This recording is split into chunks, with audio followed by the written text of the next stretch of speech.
Today I'd like to talk to you about how Roman Catholicism uses both the systems of fascism and communism to control the masses.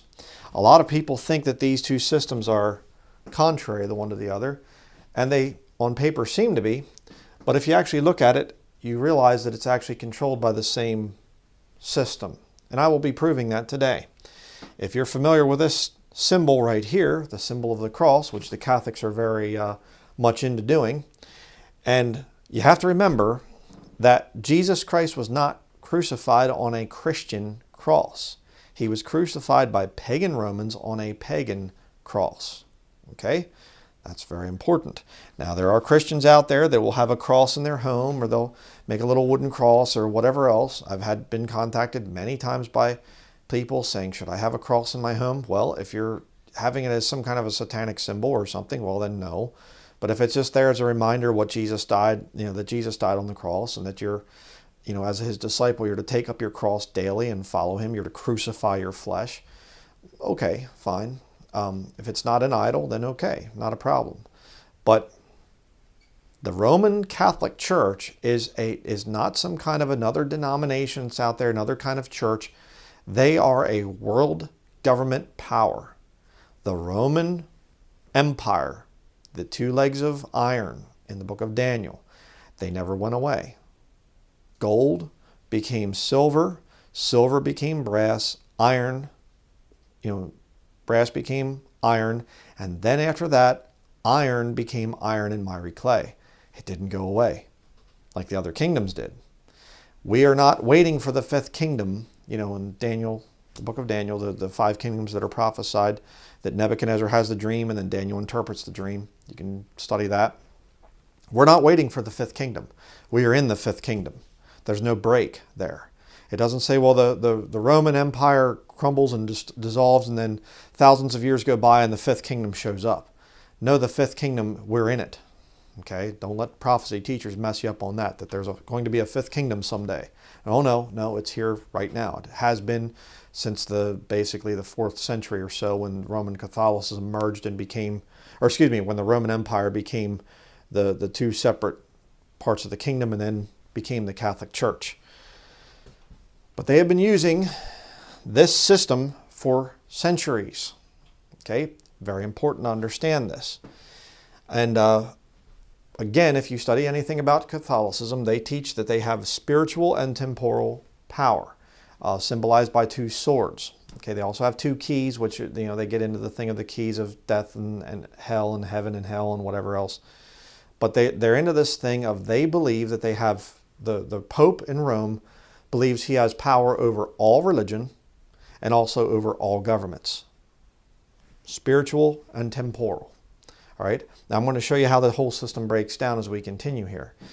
We're going to start out first with communism, symbolized here by the purple. All right, again, the collars of Mystery Babylon is purple and scarlet. So we'll start out here with the spiritual, with communism. How does Roman Catholicism use communism? How do they employ it out there with the masses? Well, first of all, they use monastic orders.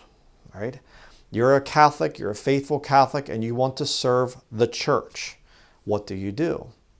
Well, you can apply for being a monk, a Franciscan friar, a Dominican. There's different types of Augustinian. There's different types of monastic orders that you can go in. If you're a woman, you can join a convent, become a nun. The Jesuits are another one of the monastic orders. They're the military, sort of the scheming and whatever else type of a monastic order.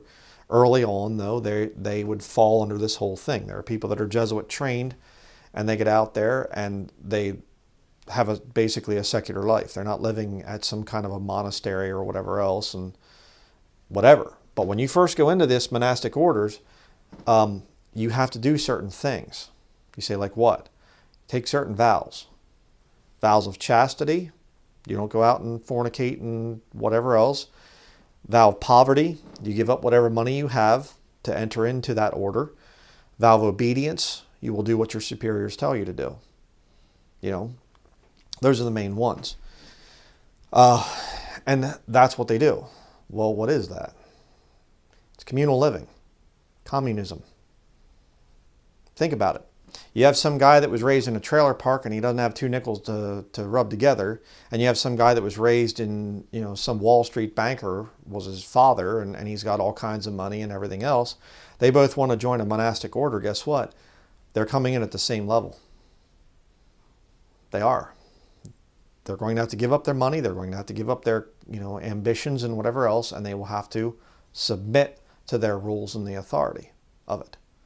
That's what they do. It's communism. And think about what else they do.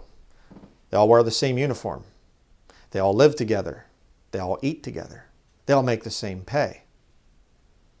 You see? You say, that sounds kind of like something else, doesn't it? Oh, I don't know, like the military? You say, what? Well, there are generals that can... Yeah, I know, and there are high-level Jesuits, and there's others and whatever else that they get away from that early monastic type of system. But when you enter into it, what do you have? Uniform. They even cut your hair the same. Communal living. You all live at the barracks there. And you're under orders. Sounds kind of like up here, doesn't it? And what are these people doing? They're there for the service of the church, aren't they? What are these people doing? Hey, just want to thank you for your service to God and country.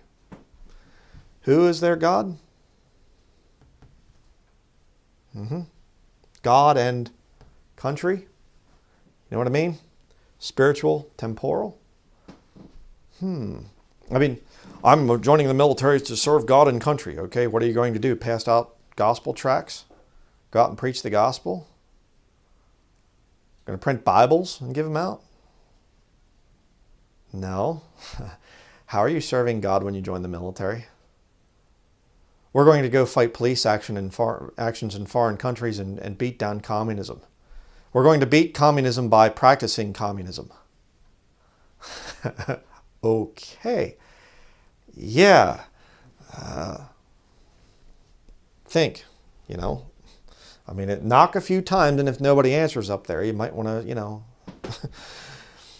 Socialism. It's just so, capitalism is so bad, and it's just so terrible, and there's monopolizing and whatever else, and these capitalists are so greedy and whatever else. Well, yeah, there's, some of that stuff over here on the fascist side, but that doesn't mean that people shouldn't be able to make money on their own and shouldn't be able to have their own business and shouldn't be able to take care of their own life. But see, the socialist comes along and they say, the workers need to unite. Let's come together. The workers unite. We have the hammer and sickle down here. See? The sickle, the farmer. The hammer, the factory worker. Let's unite. Let's come together. Let's have a socialist country where we all work in factories. You say, well, yeah, but the farmers aren't working in factories. Got you there, Brian. Well, if you understand what big ag is, it's essentially a factory. Okay? Well, I'm a vegetarian. I don't go with the farmed, the factories where they put in these cows and they milk them with machines and, just herding hundreds of them through there and they just milk them until the cow drops dead, taking far more out of them than their bodies can barely even handle. And so I'm a vegetarian. Okay, what about your vegetables? What about the fruits that come from Central America? I've seen the banana plantations in person that Dole and Chiquita run down in Honduras and Costa Rica. I was there.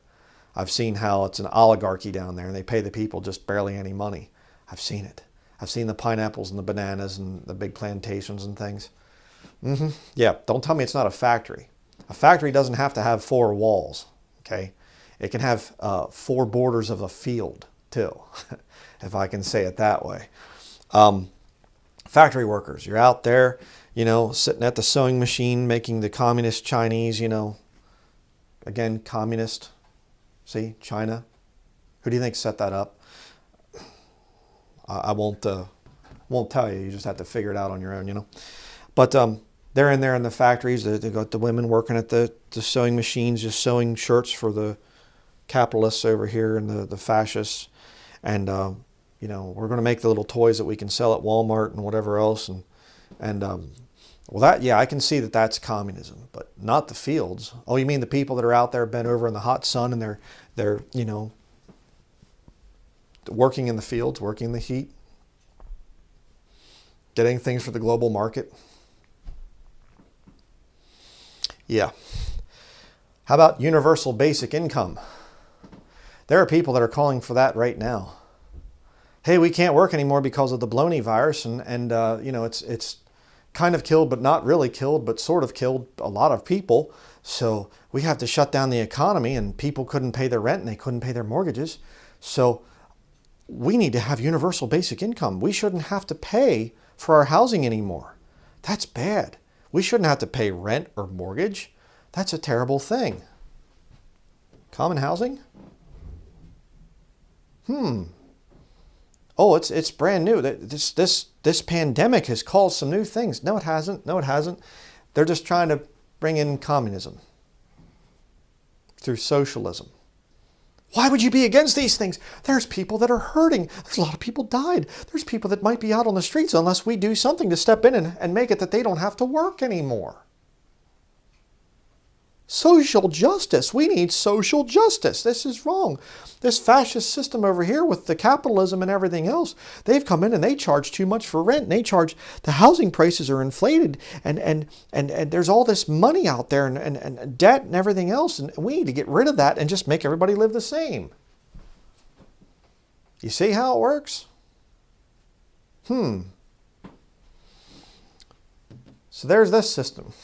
Communism, the left arm of the cross of Catholicism. Now let's talk about the right wing. You say, well, what's the symbol of fascism? The symbol of fascism is the swastika. No, actually, if you study what the swastika is, it was an ancient sort of an Indian Hindu type of a symbol for good luck, essentially. That's all it is. The Nazis just took it. The Nazis did some really weird, bizarre stuff, and they took a lot of things from the Orient and from kind of like the Tibet area and whatever else, and they took some Hinduism, and the Nazis were occultists. You know what I mean? They were occultists, and they controlled through occult, means and whatever else, just like people do today in a lot of these governments. No, the symbol for fascism is right there, a fasci. A Roman fasci, an axe that's controlling all the little sticks that are bound together. We're all in this together. Did you ever hear that one? Yeah, fascism. And you say, well, I think I've seen that before. Well, if you look at an old Mercury dime here in America, it was on the back of the Mercury dime. A Roman fasci. If you look at the what is it, the Senate, I guess, or something else there, in Washington, D.C. 2 Roman fascis on either side. And you look at Nazi Germany, pictures of it, there's fasci. American soldiers put with bulldozers and things, pulling them down and whatever else. Why'd they pull them down? We have them in our nation's capital. You drive around and things, and there's different clubs, different do-gooder organizations. It's not the Rotary. I forget what the one is, but they have fasci as their symbol. Look at it when you come into a town. You'll see some of the different ones, like the Masonic Lodge or the Rotary Club or the Lions Club or whatever else, and they're all fraternal organizations, and some of them have fasci. It's fascism. So what is fascism? Well, fascism is everybody's bound together with the same common cause, and they're held together with the state. The state controls you. Sounds kind of like communism again, but we won't go there. But you have 6 different basic groups in fascism. First off, you have Catholic Church members. See, they don't have to give up everything. They don't have to take vows of poverty and whatever else. They can use capitalism to make lots of money that gets funneled back to the church for different purposes, if you know what I mean. So the Catholic Church members, hey, son, daughter, you're a faithful Catholic. Your sister here, she's decided to dedicate herself to the service of the church as a holy nun. She's going to enter the convent. She's going to give up marriage and children and whatever else. and so she can work in the employ of the church. But Jimmy here, he's actually going to be going off to Yale so he can be a big businessman and he can make lots of money to funnel it back into the church again. We're all bound together, you see. See how that works? Secondly, you have Catholic knighthoods, and that gets you into government positions. Knights of Columbus, Knights of Malta, Knights of the Equestrian Order, name it. Freemasonry, let's just cut through all the little propaganda and whatever else. Freemasonry is just another Catholic knighthood. Okay? No, it's Protestants. Protestants are the ones that are in Freemasonry, and if you're a Catholic, you can't be a Freemason. Yeah. Whatever. It's, sororities, fraternities, all that stuff. It all goes back to Catholic knighthoods. The orders and what orders of St. Gregory the Great, an order of this, an order of that, And what's it do? It gets you into the government positions. You know the right little handshakes, you know the right little words to say. You go to the parties where the different higher level guys say, and they say, hey, Jimmy, come on over here. Hey, Ted and John, this is Jimmy. I'd like to introduce you. You know his dad. Yeah, he's a big guy, and I see Jimmy going places here. Let's get him into the right positions. Oh, do you ever think about getting into government, Jimmy? I've heard you speak. You'd be pretty good at it. It's who you know. Catholic intelligence agencies, number 3. Again, are they really taking vows of poverty and whatever else? No. It's somewhat close to the military, but you get these guys in the intelligence agencies. You're not quite, you get into HUMINT and SIGINT and all this other stuff. It's not quite the same as being active duty military. You can get some civilians into that whole thing.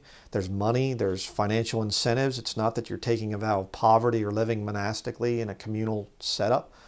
And the CIA guys, of course. CIA a lot of times goes and bosses around the military, CIA been proven over the years to work with the mafia. And what is the mafia, by the way? It's a Catholic intelligence agency. Funny, Catholic intelligence agency, CIA. Yeah. Nothing to it. But you have these different organizations, the FBI, the DEA, name any of the little alphabet organizations out there with all the little letters and stuff that go back to it. But again, it's part of the fascist system. They're all in this together. You see? How about the number 4? Catholic medical inquisitors. You say, now, come on, my doctor's a good man or woman or whatever.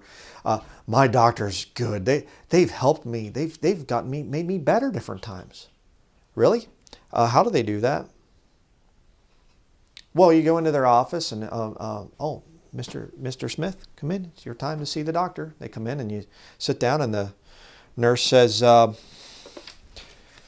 okay, so what seems to be the problem? Well, I'm having some headache. Oh, okay, some headache. What else? Do you have any history of smoking, by the way?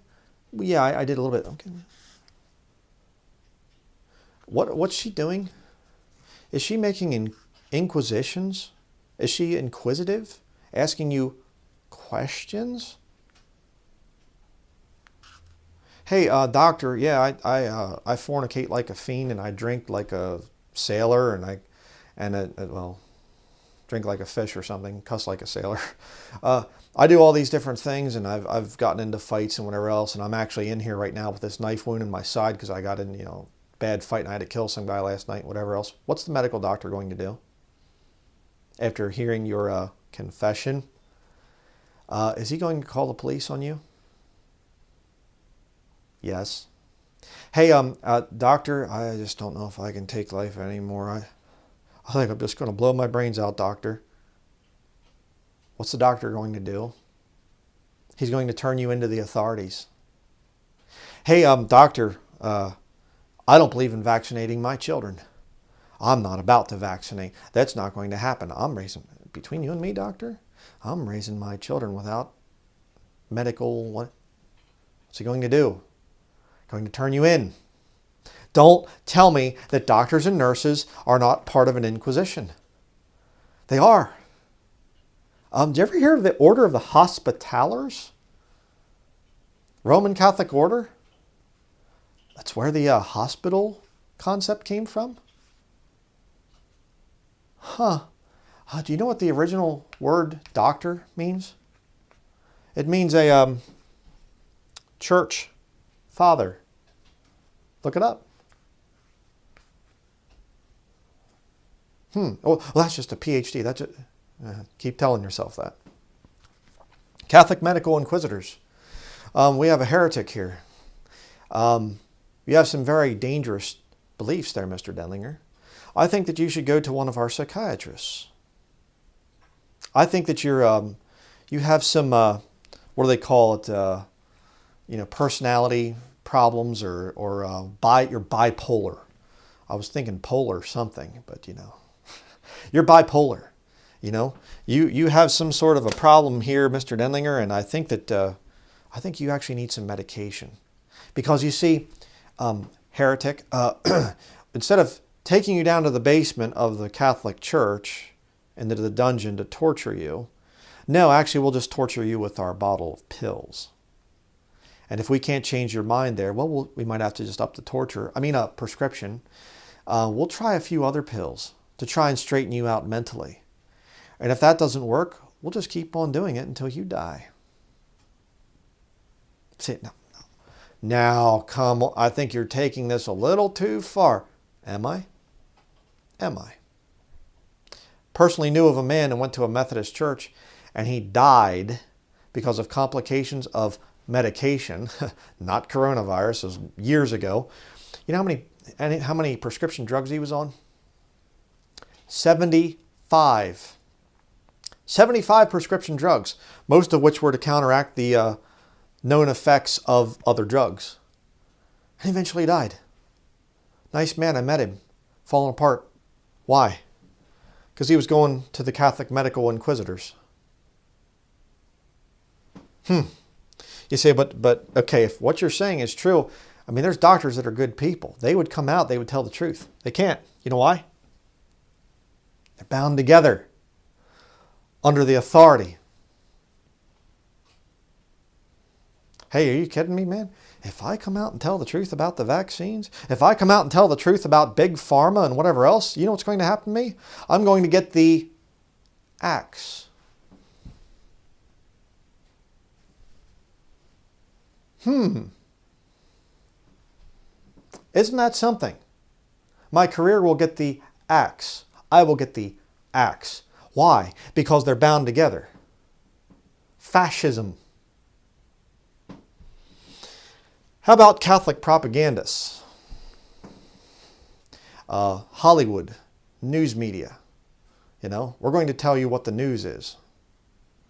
It's kind of funny because the Athenians, in the book of Acts, chapter 17, what did they do? Spent their time in nothing else but to hear or tell some new thing. New, as in news. Nothing to it, nothing to it. Paul says to him, in all things you're too superstitious. Bears nothing in common with modern news media people. They're not superstitious at all. Yeah. What do? They come out and they are bound together. I have to do what my boss tells me to do. I don't want my career to get the axe. And we ultimately have to do what the Roman Catholic Church does and tells us to do. How about the Catholic clergy? You say, well, aren't they over here? Well, somewhat early on, I would say some of the Catholic clergy are, kind of a little bit monastic, be they Protestant or actually Catholic. Most of them are, if you're in a church building, you're pretty much Catholic clergy, in my opinion. But what do they have? Well, early on, maybe in seminary or in Bible college or whatever else, maybe you have communal living or, kind of the vow of poverty type of a thing till you go through your training, mind control programming. And then you come out and now you're officially a pastor and you can really preach it good and you can really grow the thing and whatever else, get your career up and whatever. So it's not so much communism anymore. Now it's more capitalistic fascism over here. You can really build your empire as Catholic clergy. But again, how many preachers have I heard that they hear about another preacher, another clergyman that's involved in scandals, and they say, hey, what he's doing is none of my business. I can't talk about that. You know, hey, I don't want to. Why? Why? I'm an independent fundamental Baptist. I'm independent. Nobody tells me what to do. What about brother so-and-so? I can't talk about it. Are you independent? No, you're bound together by a much stronger tie to this fraternity. Do you understand? It's fascism. It's fascism. It's why you go from one church to another and they're all teaching the same things. Slightly variations and whatever else. But, and if you come out as a preacher and you go against the system, the fascist system, you know what they do? They blackball you. It starts, the word gets around, Denlinger's a heretic. Denlinger's a heretic. You pass the word, Denlinger's a heretic. He's a nut. I have literally had young people write me and say they were going to independent fundamental Baptist churches and the pastor told their parents, your child is not allowed to watch Bryan Denlinger because Bryan Denlinger is a heretic. I kid you not. I kid you not. I have literally had teenagers say, I am no longer allowed to watch you because my Baptist pastor controls my family. What is that? Fascism. That's what it is. There's no other way to look at that. But let me show you what the scriptures have to say about this thing of communism versus fascism and show you that it is Roman Catholicism that controls both. Let's go to Revelation 18. Revelation 17 and Revelation 18 are the two chapters that best describe Roman Catholicism. Let's look at this. Revelation chapter 18, verse 11. This is when Roman Catholicism finally gets destroyed. And the merchants of the earth shall weep and mourn over her. Who's the her? Holy Mother Church. For no man buyeth their merchandise any more. The merchandise of gold and silver and precious stones and of pearls and fine linen and purple and silk and scarlet and all thyine wood and all manner of vessels of ivory and all manner of vessels of most precious wood and of brass and iron and marble. Now, hold on there. People say, well, wait a second. That can't be communism. It has to be, capitalism and stuff. They're making all this stuff. They're making all this money. Last time I checked, I think China, communist China, I think that they're making a lot of things and making a lot of money. And cinnamon and odors and ointments and frankincense and wine and oil and fine flour and wheat and beasts and sheep and horses and chariots and slaves. Slaves. You get it? And souls of men. You want to see what Mystery Babylon is? This is it right here. This mess right here. Here are your slaves that serve these people. What do they say? What do they say? Hey, thank you for your service. Oh, it's so nice that you've given up things and whatever else to serve the greater good. For the greater glory of God. You see what I mean? But we'll finish up here. Romans chapter 13. And I could do a whole study on what is the Christian system that we should have as Bible-believing Christians. What is the right kind of governmental system? But I'm going to show you right here just a very simple, basic understanding of what it should look like. Romans chapter 13. Let every soul be subject unto the higher powers, for there's no power but of God. The powers that be are ordained of God. You say, I think that the true biblical Christianity should be one of anarchy. Well, then you have a real problem with Romans 13. Romans 13 is saying there should be higher powers. There should be people put into positions by God. But what are they there for? Are they there to control the masses through fascism, with the fear of getting the axe if you do something wrong and everybody's bound together? Is that it? Or is it over here that they control the masses through making them slaves and give you no incentive to work harder because you just get the same pay if you work hard or you don't work at all? No. What are the rulers there for? Verse 2. Whosoever therefore resisteth the power resisteth the ordinance of God, and they that resist shall receive to themselves damnation. For rulers are not a terror to good works, but to the evil. Wilt thou then not be afraid of the power? Do that which is good, and thou shalt have praise of the same. Rulers are put into positions where they can protect the people. They can enforce certain laws and say, hey, don't steal, don't, follow the 10 Commandments here, as far as, thou shalt not steal, thou shalt not kill, honor thy father and mother, do those types of things. We'll be here to rule over things and make sure that people aren't robbing banks or doing other kind of wicked things, trying to kill people and whatever. That's what they're there for. And when you do good, these rulers will praise you. Unlike this, whole pandemic thing, I want to go to work. You're not allowed to. Can I go for a walk in the park? No, sorry. It's been quarantined off, or, you're quarantined off of the property that's, whatever, and you have to wear a face mask when you go. That's a terror to good works. Okay, that's corrupt leadership. Verse 4, for he is the minister of God to thee for good. But if thou do that which is evil, be afraid, for he beareth not the sword in vain, for he is the minister of God, a revenger to execute wrath upon him that doeth evil. Wherefore ye must needs be subject, not only for wrath, but also for conscience sake. Why don't you want to do good?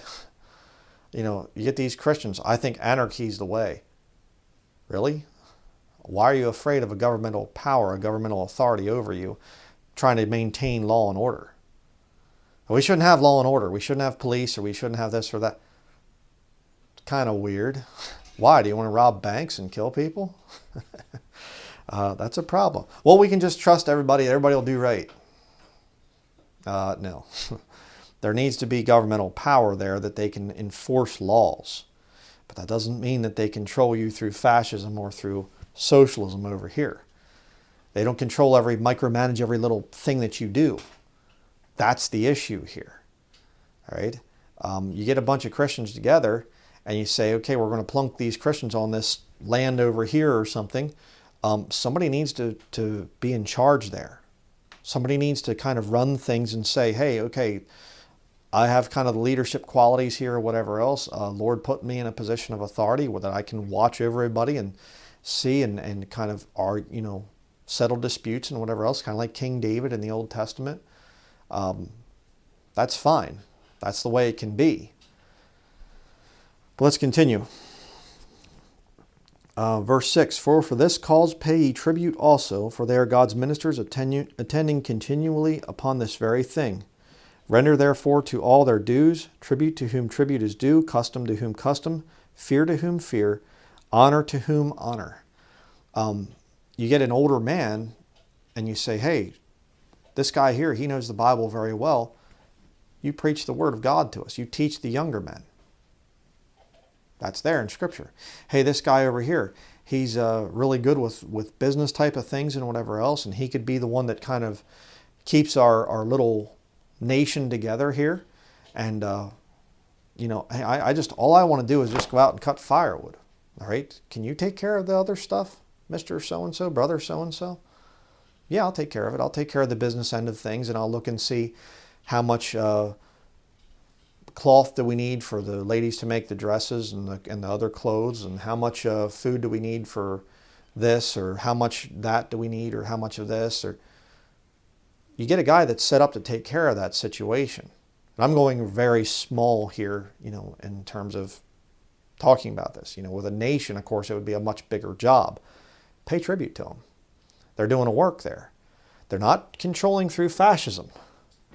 All right? And they're not saying everybody gets the same pay and there's no incentive to work harder. All right? If any would not work, neither should he eat, the Bible says. Okay? How does that work over here? It doesn't. Universal basic income, you don't have to, if you do a lousy job at the factory or whatever else, you still eat. You still have your housing. There's no incentive to work harder. That's a problem. Okay? Neither one of these systems can be made to line up with the Bible. Neither one of them. But look at verse 8. Owe no man anything, but to love one another, for he that loveth another hath fulfilled the law.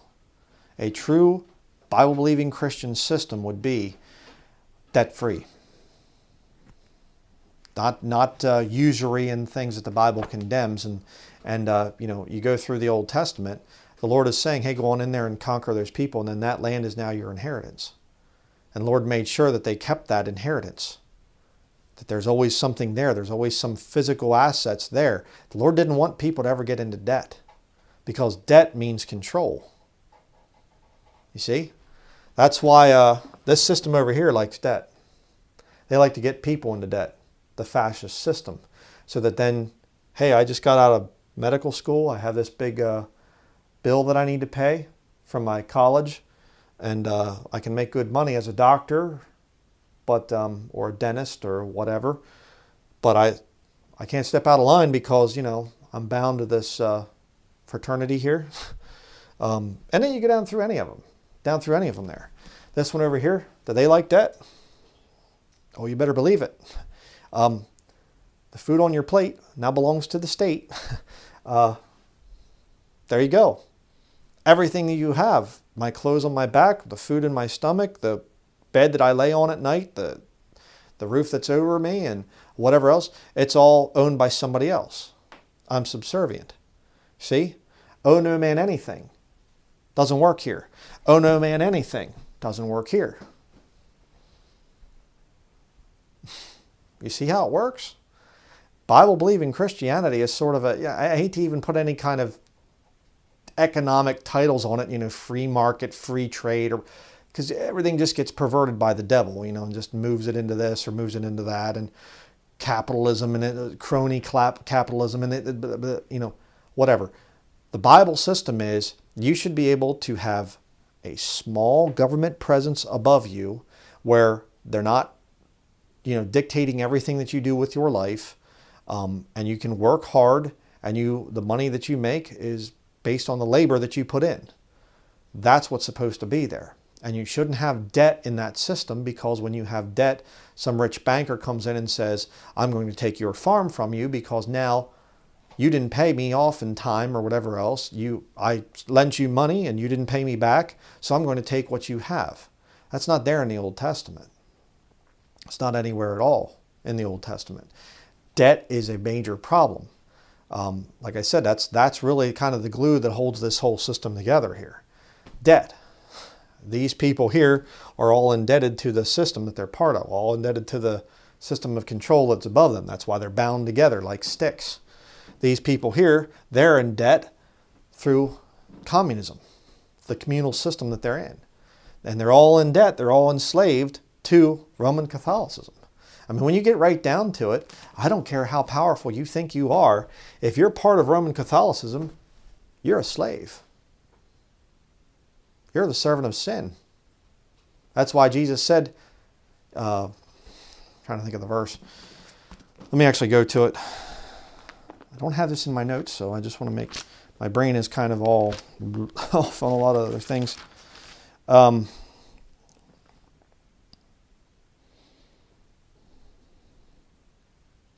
John 8:36, if the Son therefore shall make you free, ye shall be free indeed.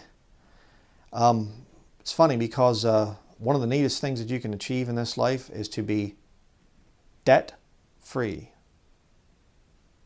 You know what you are if you're debt-free? You're not really part of this. You're free. And of course, you have to be saved. You'd be born again. If you're lost, well, you're still a servant of Satan. You're still one of his children. But if you're saved and you aren't in debt, it's a great feeling of freedom. You should be debt-free. Because if you are drowning in debt, then you are in here somewhere.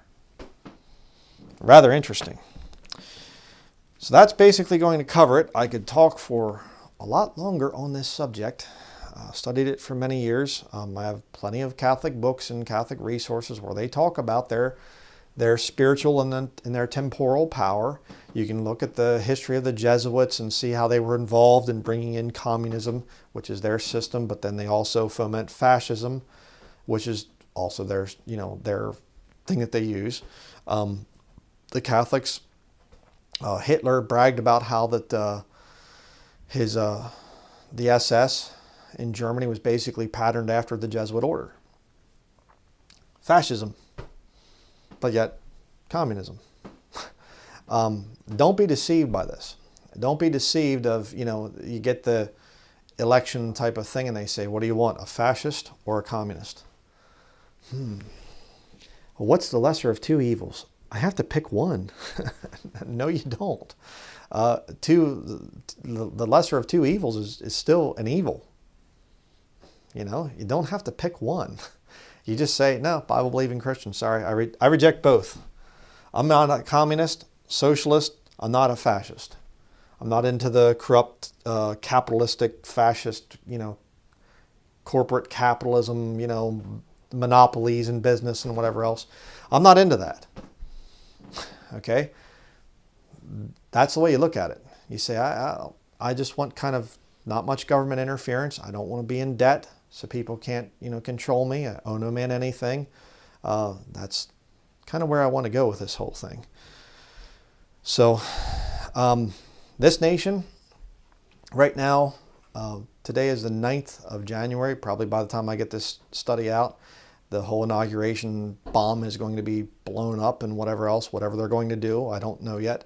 Whether martial law is declared and Trump says I'm not stepping down, or if they just simply go with this over here and they say, okay, we'll bring in left-wing communism and to further destroy the morals of the American people, or we'll bring in alt-right fascism. I have no idea what's going to happen. But understand, it's not two different systems, okay? These, the churches out there, whether Catholic or Protestant or, Baptist or whatever else, they have no, they don't really talk about this whole thing. They're just going to say, oh, we had the communists came in, we have communism, we should have had Trump come in, and then it would have been better. You're not understanding the system, okay? Both systems are in debt to the same head up here. That's why, it doesn't matter who gets into office, Democrat or Republican. It doesn't matter. It doesn't mean anything. The country still goes down. The country still gets more into debt. So ultimately, it really doesn't matter if Biden comes into the office or if Trump forces himself to stay in. Well, who do you think really won the election, Brother Bryan? I don't care. It doesn't matter. Here's who really won the election. Okay? Here's who really is behind the whole thing. They just make you think that you have a choice. You don't. Okay? Your only choice in life is to decide to serve Jesus Christ or the devil. That's really your only choice. Okay? And by the way, let me just say this. If you are truly a servant of Jesus Christ and you are not in debt, you owe no man anything, all right? It doesn't really matter who's in power because you're not going to follow their anti-biblical dictates. I don't care. They come out and they say, well, you have to do such and such because we have the socialists in here now, and whatever, you can't preach the way that you preach. I'm going to preach the way that I preach. Well, over here, you can't say certain things anymore. You can't speak against our Catholic propagandists or clergy or medical inquisitors, intelligence agencies, knighthoods, church members. You can't preach against that stuff. I'm going to. I'm going to. Okay? That's the simple way. You have to understand, government is between you and God. All right? God is your authority. The Bible is what you submit to. That's how it works. So, I do pray that you think about this. Don't get sidetracked on this fighting between the right and the left, and whatever. Right and the left. I didn't mean to point at myself. I'm not from the left. No, not happening. Don't get sidetracked on it. Okay? I see all these people fighting over the Trump and the election and all that. Whatever. It's a Catholic church. Focus on what we're supposed to fight as Bible believers. We're supposed to fight against the Roman Catholic Church, the mother of harlots and abominations of the earth. Just think of it this way. I'll say this in conclusion. If you have a system whose clergy can rape children and the parents still remain faithful to it, you are talking about a system of bondage. A system that people need to get out of. That's why the Lord says in Revelation chapter 18, come out of her, my people. Come out of her. Get out of there. There are a lot of Catholics that are just firm in their ways. They're like this right here, the communist fist, they're just resolute. I'll be a Catholic. I was born Catholic and I'll die a Catholic. Yeah, a lot of people like that, Born and bred to be a Baptist. Not much hope for them. But you know what? There's people in there that are hurting. There are people that are victims of molestation at the hands of priests or nuns or monks or whatever else. There are people that are hurting. And instead of you being involved in the politics of the day, how about you be involved in the saving of people, the witnessing to people? Have the guts to stand against Roman Catholicism and say, no, it's not Christ's church. Christ's church does not rape children. Christ's church is not involved in international politics. I mean, when did any man in the Bible ever have world leaders coming down and bowing before his feet? If the Pope is the head of Christ's church, where's the biblical precedent? No man of God ever in the Bible, both Old and New Testament, ever had world leaders coming and bowing to him. Think about that. You're not dealing with the head of the church. You're dealing with the head of a huge government. The man that controls the king of the earth, basically. We need to witness to Catholics. We need to show them that their system is false. Don't get caught up in their little trap here behind me. So that is going to be it. Thank you very much for watching. King James Video Ministries has been faithfully preaching and teaching from God's Word since 2008. Our YouTube channel has never been monetized, and we do not accept money from the lost world because this would violate the Scriptures. King James Video Ministries is supported by saved brethren in accordance with 1 Timothy chapter 5, verses 17 through 18. If you have been blessed by our videos, we would ask that you prayerfully consider supporting this ministry financially. You can donate online by visiting www.kingjamesvideoministries.com or by sending a check or money order to King James Video Ministries, P.O. Box 214, Patton, Maine 04765. Thank you to all who donate to this ministry, and we pray for the Lord's blessing in your lives.